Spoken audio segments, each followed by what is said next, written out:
Sessizlik içinde sensiz kaldım.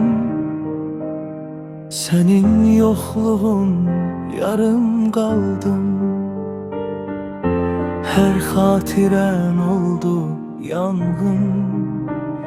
Son bakışın yüreğimde sancı.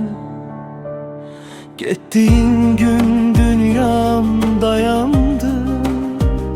Sözlerin kalbime yara saldı.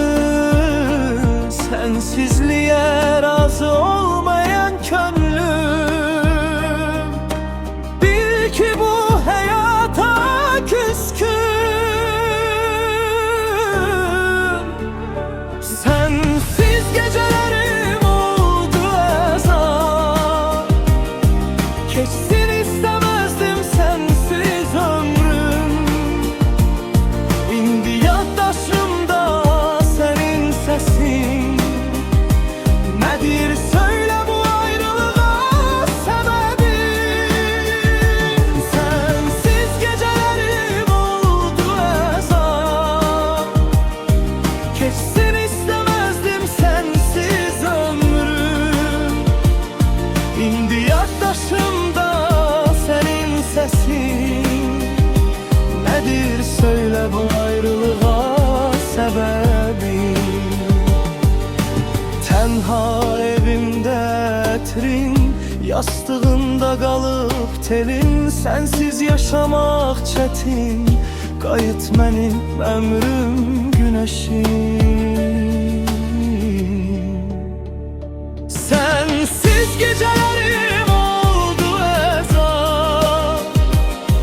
Geçsin istemezdim sensiz hiçbir ay. İndi yaddaşımda senin sesin. Nedir söyle bu ayrılığa sebebin?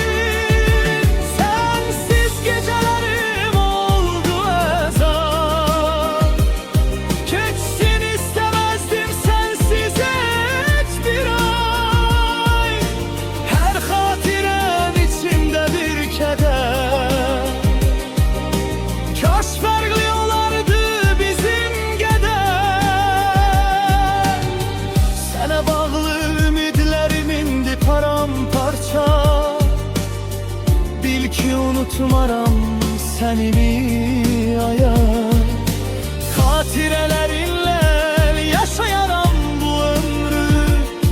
Ama etmerem yokluğuna hıyanet bir anda. Sensiz gecelerim oldu azap. Geçsin istemezdim hiçbir ay. Her hatiren içimde bir keder. Kaş farklı olardı bizim kader.